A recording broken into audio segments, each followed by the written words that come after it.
All right, Panther fans. So this will be short. I just kind of want to give you a little bit of an update of where things are. Now, a couple of things. First of all, one thing I said at the end of the and during the recap the other night was the point that I really got to was if they let Edmonton skate with the cup on our home ice. And I somehow wish maybe I can figure this out. Maybe somebody who knows AI can figure out what I would want the Panthers to see is an AI generated image or video of Connor McDavid skating around with the cup in Amerant Bank Arena. I want the Panthers players to see that now, today, so that they actually look at that and be like, oh, I didn't think about that. Because maybe they haven't. Maybe they haven't. Maybe that reality hasn't hit them at all. And I'm going to talk about the dog. I'm going to give you a dog update. There's a couple people, a lot of people. First thing I want to say is the last recap got like 13,000 views. Had a ton of new subscribers, so thank you. Lots of Oilers fans. Lots of people being really, really, really nice in the comments, and I really appreciate that. A couple people leave some nasty comments telling me to put the dog down. Just go get new dogs. I just delete those. I'm going to give a truncated catch-up for those of you who are new. Lovey's an 11-year-old St. Bernard. His sister died a few months ago. So since his sister died, he's gone right downhill. He's got congestive heart failure, and he's in the final stages now where we have his breathing and the fluid and everything under control with medications, but his heart just can't pump enough blood, so his extremities, now his back legs, they're getting really, really weak because they can't get enough blood, not enough oxygen, the muscles are deteriorating. He's been holding it together right until after Game 3. Then all of a sudden, within a couple of days, he went from being able to get up on his own, walk around the yard on his own, do his normal thing, just really slow, to can barely get up, and it's been downhill for a few days. It was definitely downhill Game 4, 5, and 6. And what got me to the point where I'm like, okay, this is his final days, and it still very well could be. But what got me there was just all of a sudden out of nowhere, after Game 5, like the days after Game 5 and during Game 6, 15 minutes, maybe a half hour, I can sit down. I'm down here with him. That's all I'm doing. I've stopped everything else in my life except for being here with the dog. So after about 15 minutes to a half hour, he'll start whining and crying and whining and crying. And if I go up and sit with him, pet him, brush him, massage him, it wasn't stopping anything. It wasn't changing. He's still whining and crying. But I didn't feel like it was so much pain. And as the Panthers, I'm drawing an analogy here, as the Panthers have just been watching Edmonton and we're just like, what are we doing? What's going on? Why can't we stop this from happening? At the same time, I have been in the situation of, why is he crying? Why won't he stop crying? So my mental health and stability was going on me, but he's still eating, he's still walking, he's still pooping, he's still peeing, and I told him I'd give him a chance to sort that out on his own as long as he can do those things. I put food in front of him, he eats it.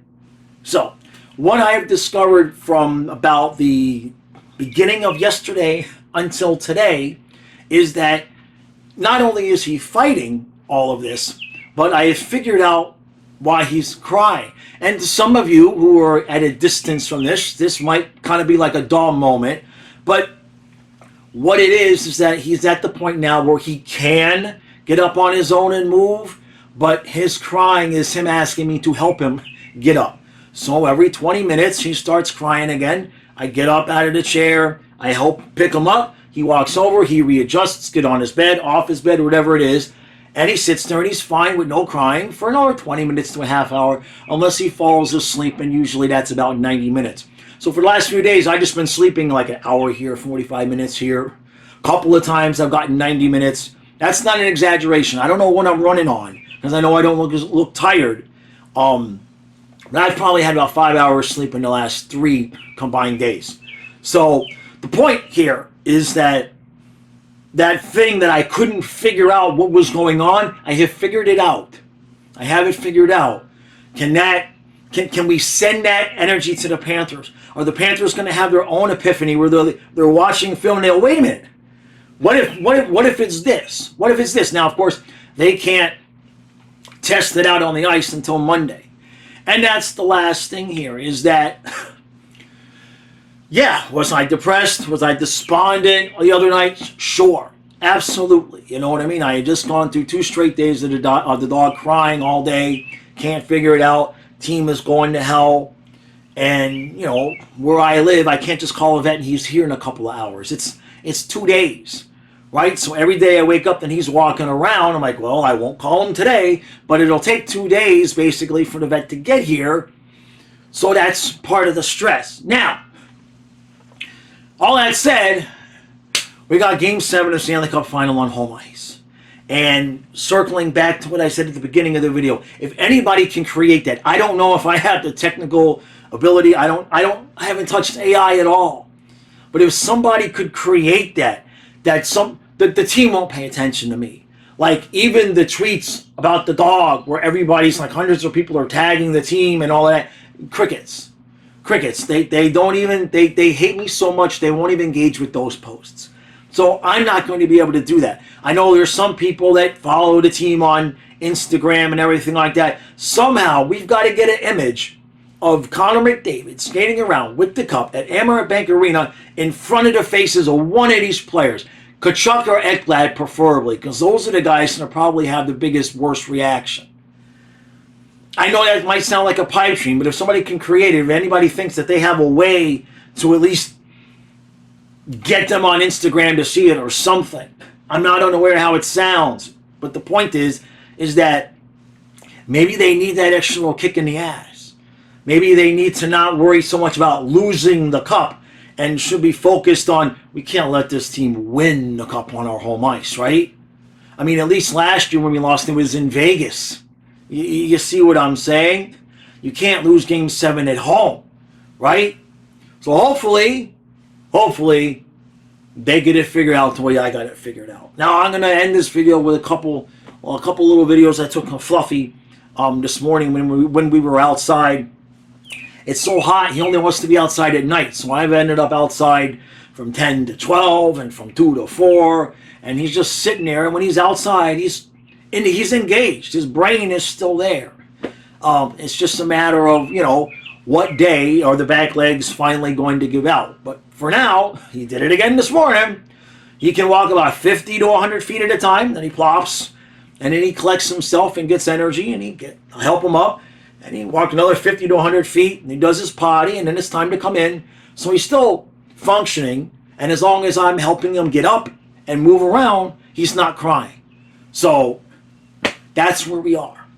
We're not going to be live today. I might go live tomorrow. Kyle and I might go live at noon tomorrow. I'm kind of trying to give Kyle a break because, you know, you guys see me all the time. But Kyle's holding it together on camera, and off camera, I got to give him as much of a break as I possibly can because this is not easy on him. This is, you know,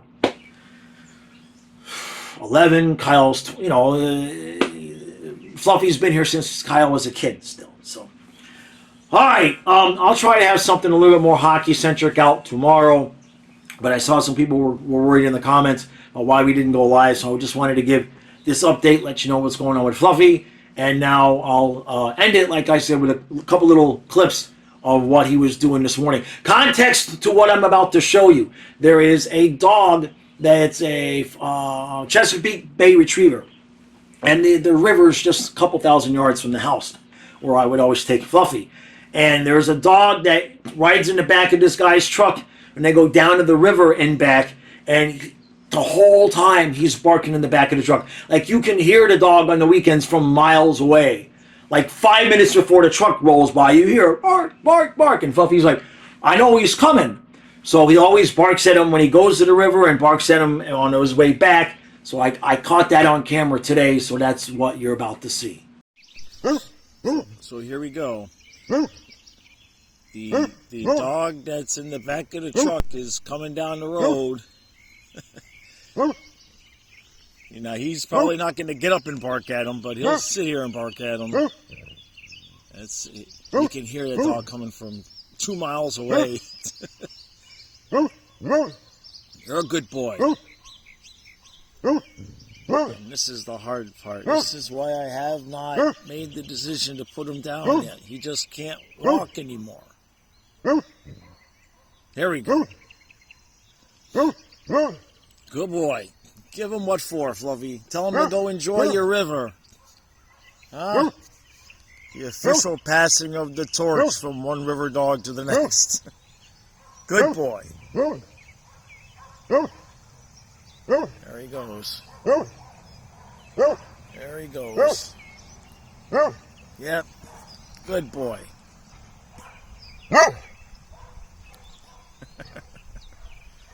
Yeah. I know. You're a good boy, huh? We're outside. I know. It's cool enough for him to be outside. You don't have a lot of blood flowing through him, so he's cold. Like an old person can sit outside when it's 90 and they don't overheat. That's where we are. As long as it's low humidity, he can be out here. And he's still eating, pooping and peeing. There's this morning's poop with the flies on it. But you see, he poops and then boom, he plops. The poop and plop. So he's not giving up. But the back legs about 3 days ago went to about 20%. If I help him up, he can get up and walk around and go potty. But he's not giving up. He's still eating. If I put food in front of him, he's still drinking. But he doesn't have very much use left of those back legs. And I keep begging him to go before it gets too bad. And he says, kiss my ass. So I don't know where this is all leading, but yeah. So we're getting the second round. He's coming back from the river now. Here he comes. Here he comes, Fluffy. And there he goes. Oh, don't. There he goes. Yeah, he's turning gray too, buddy. Good boy. You're a good boy, huh? Yep. Yeah. Maybe we'll see you next weekend. Maybe. The dog continues to amaze me. He's not quitting, so I'm allowing him to not quit.